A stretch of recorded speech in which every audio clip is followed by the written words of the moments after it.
Hello, everyone. Oops.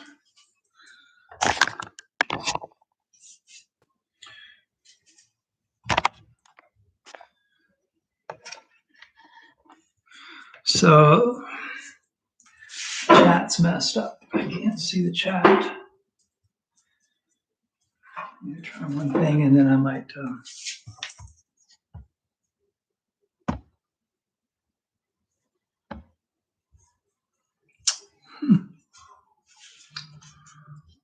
This happened before. All right. Give me a second. So I pull it up on the phone so I can see if anybody's saying anything to me.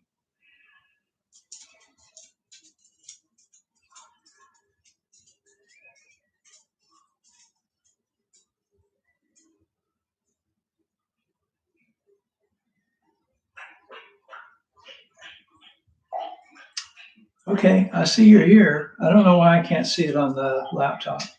Okay, I see you're here. I don't know why I can't see it on the. And now I also hear it.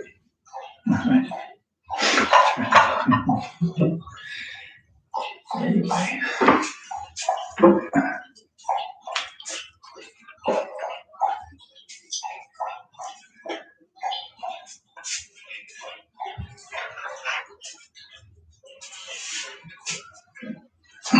All right, sorry about all that.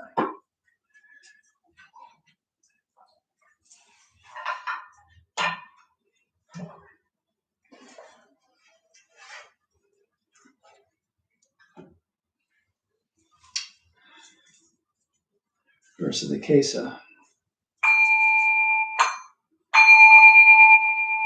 Vast is the robe of liberation, a formless field of benefaction. I wear the Tathagata's teaching, freeing all creations. Vast is the robe of liberation, a formless field of benefaction. I wear the Tathagata's teaching, freeing all creations. Vast is the robe of liberation, a formless field of benefaction. I wear the Tathagata's teaching, freeing all creations.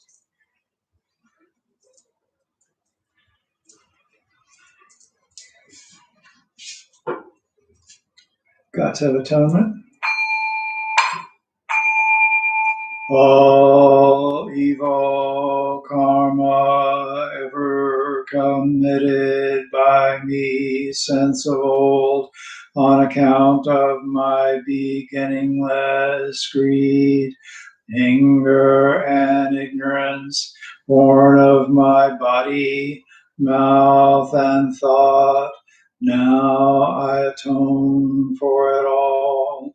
All evil karma ever committed by me since of old, on account of my beginningless greed, anger, and ignorance, born of my body, mouth, and thought, now I atone for it all. All evil karma ever committed by me since of old, on account of my beginningless greed, anger, and ignorance, born of my body, mouth, and thought, now I atone for it all.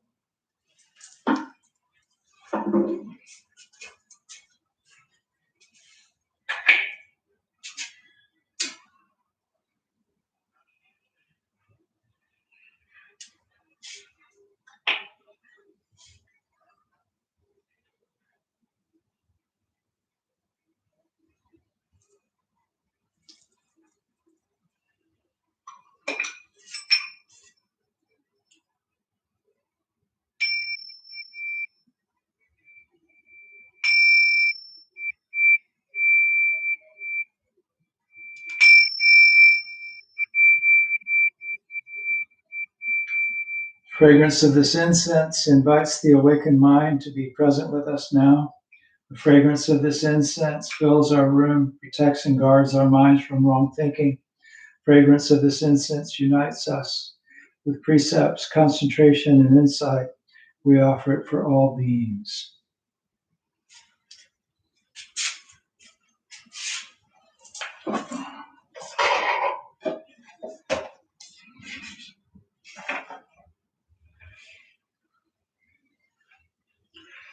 Homage to the Buddha.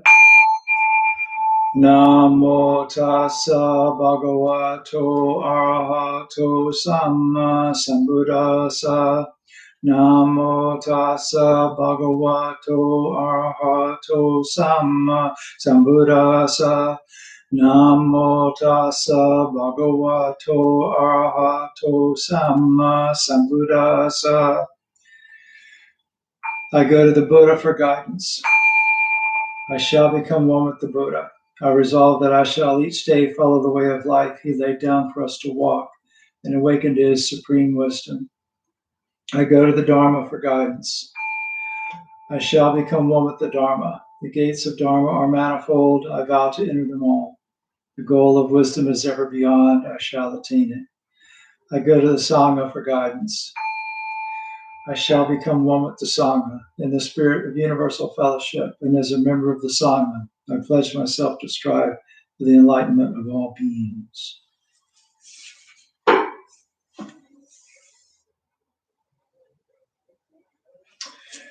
The Metta Sutta. This is what should be done by one who is skilled in goodness and who knows the path of peace. Let them be able and upright, straightforward and gentle in speech, humble and not conceited, contented and easily satisfied, unburdened with duties, and frugal in their ways, peaceful and calm and wise and skillful, not proud and demanding in nature. Let them not do the slightest thing that the wise would later reprove. Wishing in gladness and in safety may all beings be at ease. Whatever living beings there may be, whether they are weak or strong, omitting none, the great or the mighty, medium, short or small, the seen and the unseen, those living near and far away, those born and to be born, may all beings be at ease. Let none deceive another or despise any being in any state. Let none through anger or ill will wish harm upon another. Even as a mother protects with her life her child, her only child, so with the boundless heart should one cherish all living beings, radiating kindness over the entire world, spreading upward to the skies and downward to the depths, outward and unbounded, freed from hatred and ill will. Whether standing or walking, sitting or lying down, free from drowsiness, one should sustain this recollection. This is said to be the sublime abiding. By not holding to fixed views, the pure-hearted one, having clarity of vision, being freed from all sense desires, is not born again into the world of suffering. May I be happy and well. May no harm come to me. May I learn compassion. May all my friends, family, and those I love be happy and well. May no harm come to them.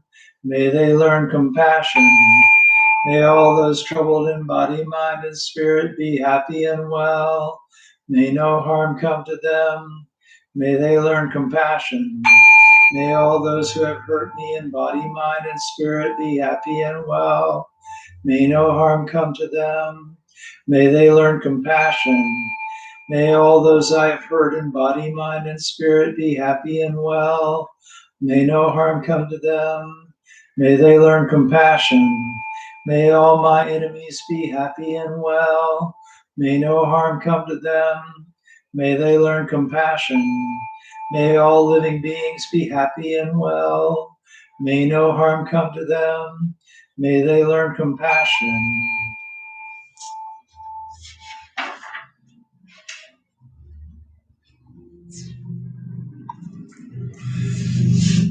I thought we would go back to what we used to do when we met in person and try sitting for 20 minutes. I'll do guided meditations on the first and third Wednesday of the month. That's the way we used to do it when we met at the church. So we'll try that. We'll see how that goes.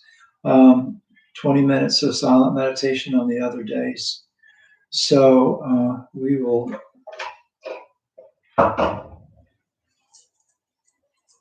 do that now. And let me know how you feel about this. You're always, if you hate it, you can always email me.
Buddha nature pervades the whole universe, existing right here now, and offering flowers, candles, and incense, hearing the Dharma and training the mind. Great merit is attained.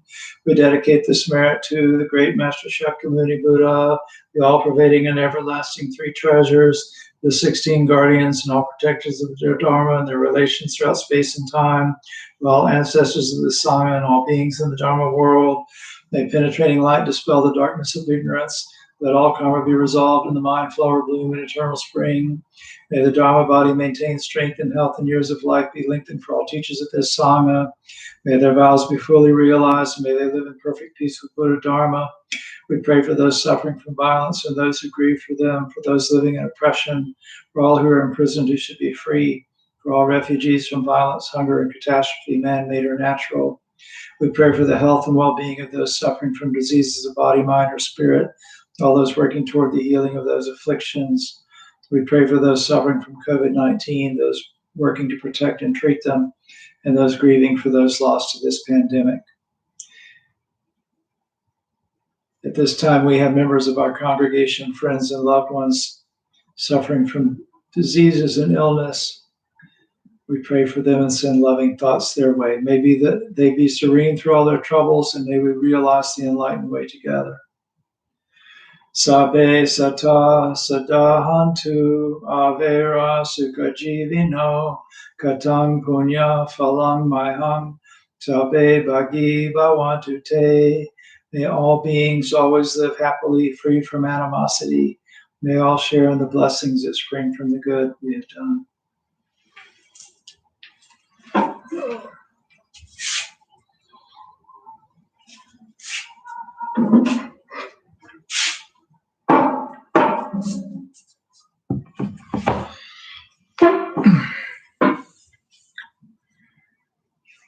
Need to get a different chair.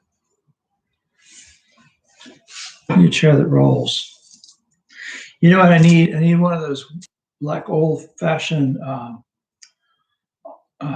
office chairs, like conference chairs that are all wood with the wood seat. It would look really good in here. In case one of you has one of those kicking around in their warehouse or something. Anyway, I'm kidding. A couple of announcement-y things before I start talking about the Dharma. Thursday, I'm going to be in Daytona Beach at Our Lady of Lourdes Catholic Church. That's not this Thursday as in tomorrow, but as in a week from tomorrow. I'll let you know soon if I've got somebody to cover that meeting for me or not. But if you don't normally attend the Thursday Zoom meetings, or if you do, but you want something different, Our Lady of Lourdes is going to stream this service on their Facebook channel. So their interfaith service is really beautiful. And this is, there's the National Day of Prayer, I think it's called.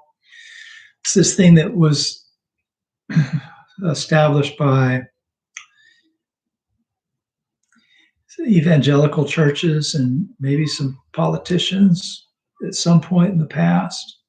It was kind of associated largely with sort of right-wing conservative Christianity, basically. And so there were other organizations that said, well, let's do this and let's be inclusive. And so that Catholic Church in Daytona Beach was one of those organizations. And so they started having interfaith prayers, and I started being invited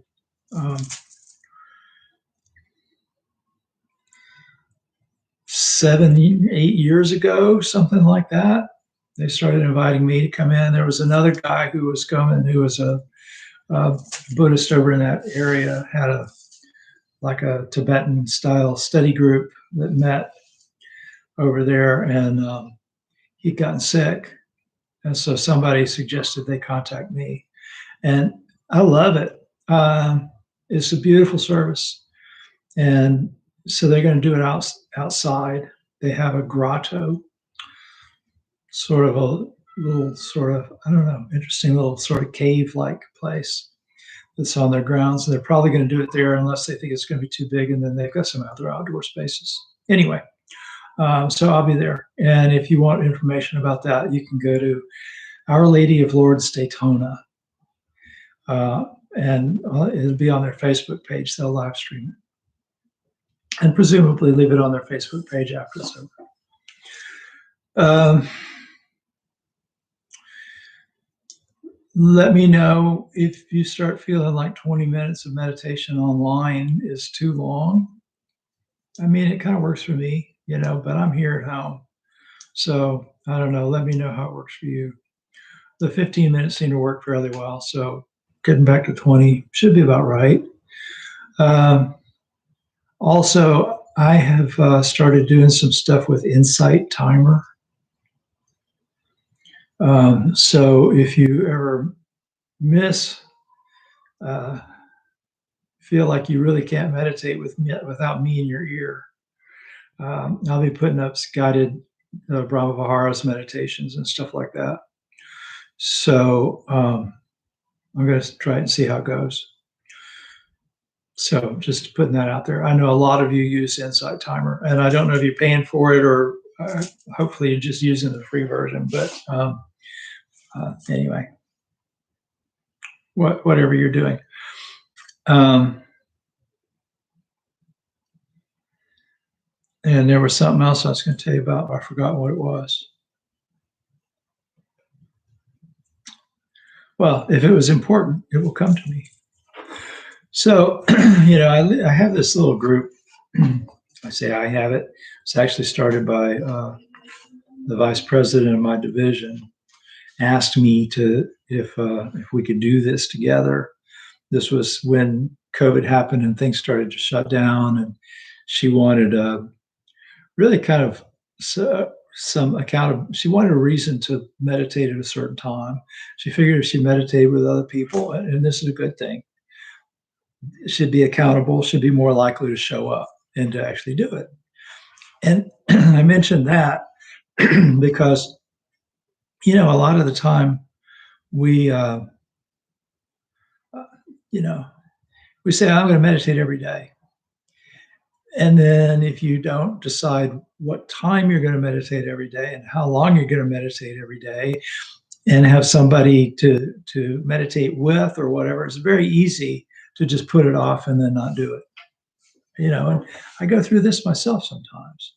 So I know how easy it is when things get busy or you've got schedule changes or whatever to let that go. And she felt like, if I am committed to meditating with someone, I'm more likely to show up. Same as the going to the gym thing. If you want to work out and you sign up for a gym membership, get a friend to sign up too, and go Monday, Wednesday, Friday at 4:30 or whatever you're going to do, and then you'll know, oh, my buddy's going to be there waiting for me at the gym. I better get there, right? So this is a good thing, a good plan. And so we started doing this, and we invited other people to do it with us. And so now there's, I don't know, we've probably got 24 people who are in the group, maybe more than that, maybe more like 30. And we get 10, who show up pretty consistently. Anyway, so it's very informal.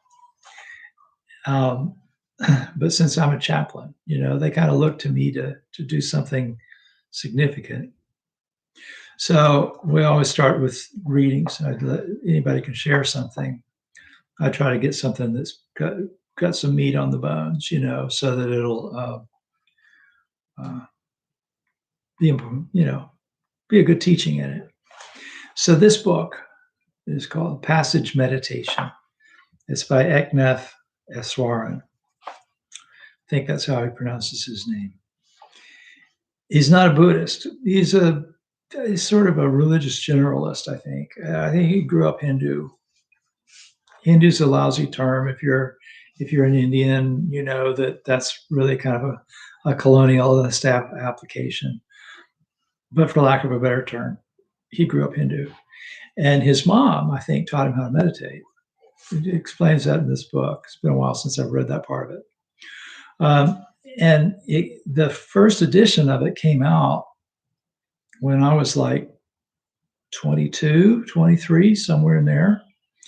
And so I had been meditating already, but, you know, I didn't know what I was doing. Nobody knew what they were doing. I mean, basically, there had been you pick up a magazine and it would say, here's how you meditate.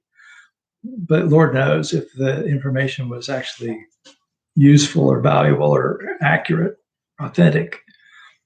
And there were yoga teachers who taught meditation, but it was like 2 minutes at the end of class, right? So I was really trying to get deeper into like, what do you actually do when you meditate? Why do you meditate? What do you do and why do you do it? And how do you do it? And what result do you get? So I had some friends who were going through the same thing I was.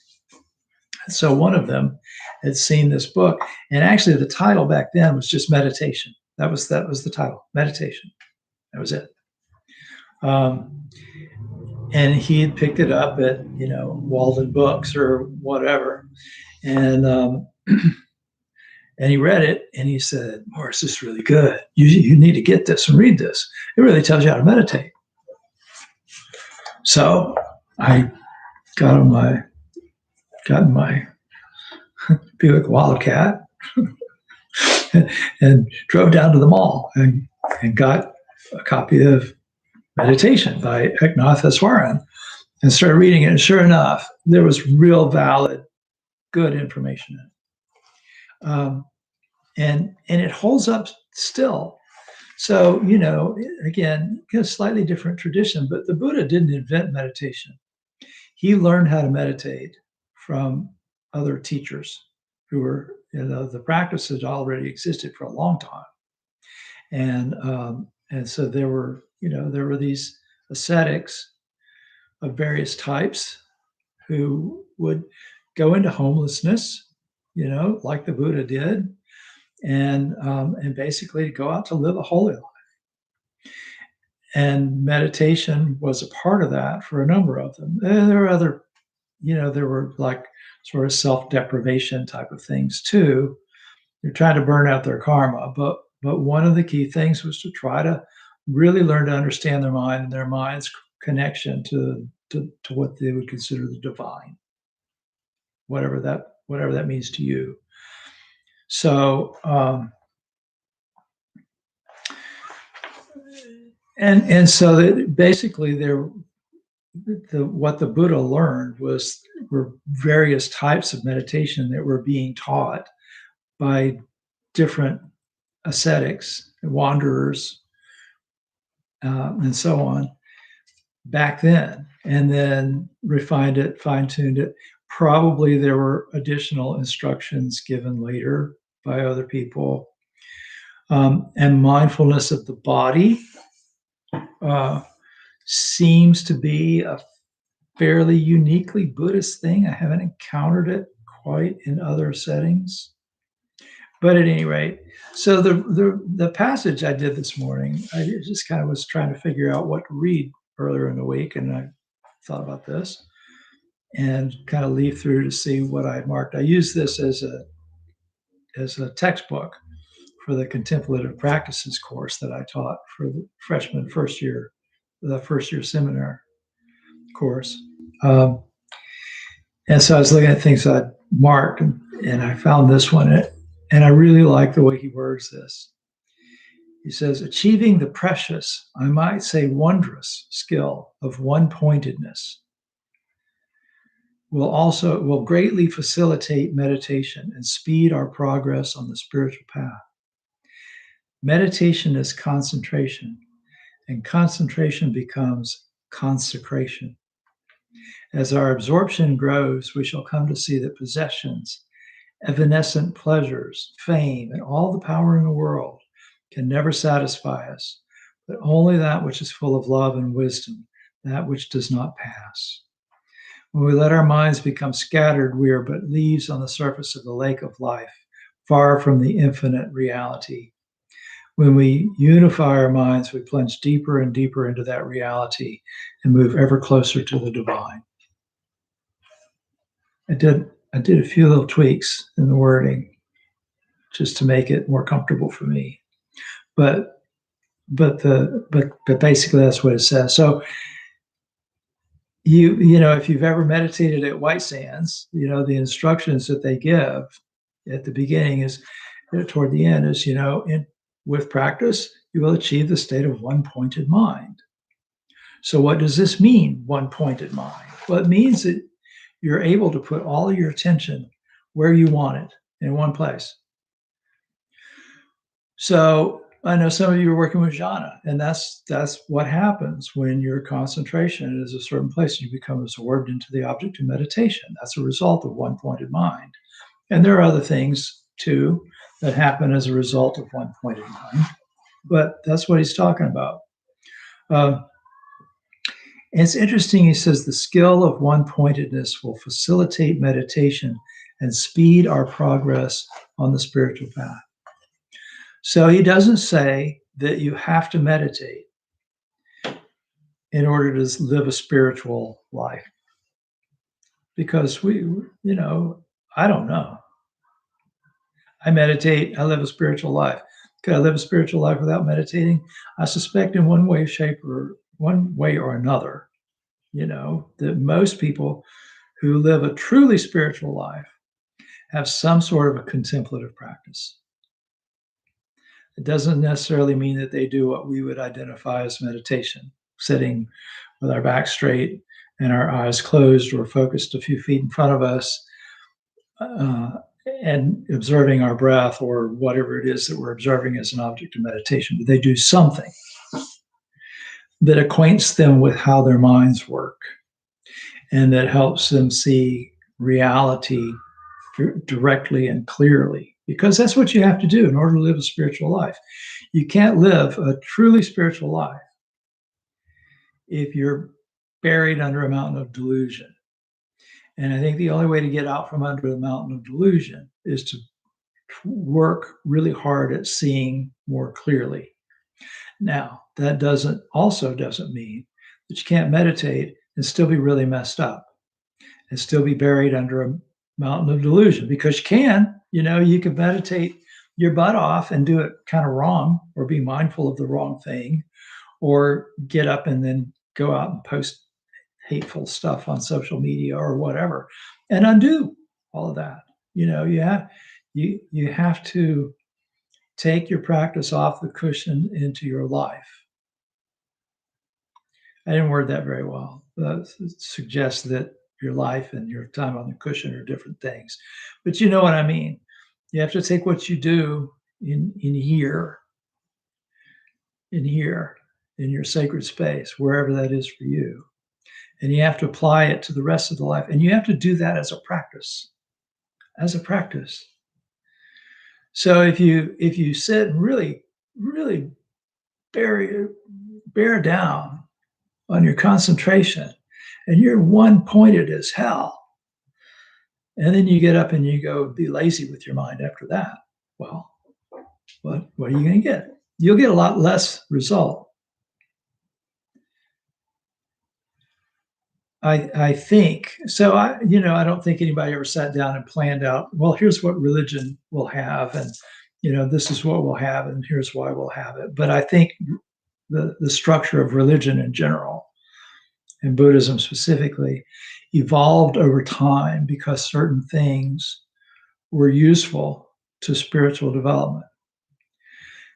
And so I think the reason that we bow the way we bow, the reason we recite together the way we recite together, and the scriptures that we choose to do it with, and things like that, I think those are ways of bridging the gap between what we do when we're just sitting and observing what's going on in our mind and what we're doing when we're living our lives.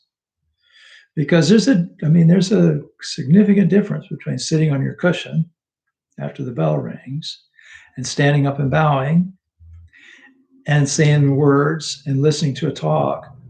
This really causes us, let's say in the context of a typical white sand service, which is, an hour and a half, hour and 45 minutes on a good day, to practice with paying attention skillfully and remembering your purpose in various different contexts and activities. Do you agree? So, and I do think it just expands on what we're doing when we develop that one-pointed mind skill. So anyway, and then I think this line is so beautiful. It's another one of those things that if I was really into tattoos, I'd have tattooed on me somewhere. Meditation is concentration, and concentration becomes consecration. One-pointed mind becomes creating the sacred. What does it mean to consecrate something? Somebody look it up and tell me if I'm way off base. But I think it means to designate something as sacred. More or less to make something sacred. If you consecrate ground, you bless it. If you consecrate your experience, is to develop that state of one-pointedness. And then everything you do then is sacred. If you can develop that ability to see that in that moment, to be that one-pointedness, really be dedicated to your spirituality. That doesn't mean that you have to become a monk or, anything like that, or have to walk around looking all groovy and Buddhist all the time or anything. It really means living your life very authentically in a way intended to connect your actions to your purpose, for lack of a better way of putting it, to your mission in your spiritual life. As our absorption grows, we come to see that possessions, evanescent pleasures, should use that word evanescent more often, because we talk about pleasure and how they're fleeting and all that kind of stuff. Evanescent, though, man, that has that quality to it, doesn't it? It sparkles. It's really attractive. Tickles your nose, and then it's gone. Right? So to see that possessions, evanescent pleasures, fame, and all the power in the world can never satisfy us. All those things, even though, think about your life and how you spend your time and what's really important to you. And if you look at how you spend your time as the measure of what's important, instead of what you say is important, then how much importance are you putting on possessions, evanescent pleasures, fame, all that stuff that we think is so important? And yet he says that only that which is full of love and wisdom does not pass. The Buddha said, when I was just bodhisattva, the thought occurred to me, being full of youth and full of, life, myself subject to birth and death, I sought that which was subject to birth and death. And then it occurred to me, why don't I seek that's not subject to birth and death? Why don't I seek the deathless? And he's saying, this is what is the deathless, that which is full of love and wisdom, that which does not pass. So when we let our minds become scattered, we are but leaves on the surface of the lake of life, far from infinite reality. That's another great metaphor, leaves on the surface of the lake of life. They're just suspended. They go where they go. They blow where they're blown. the, you know, they're far from the bottom of the lake, far from the depth of the pool. There's this superficial. When we unify our minds, we plunge deeper and deeper into that reality and move ever closer to the divine. So anyway, I love this. I love this passage. It's a very short passage. That's all of it right there. But I thought when I was looking at that earlier in the week, I thought I've got to unpack that because there's just so much right there. And so I hope that that was useful to you.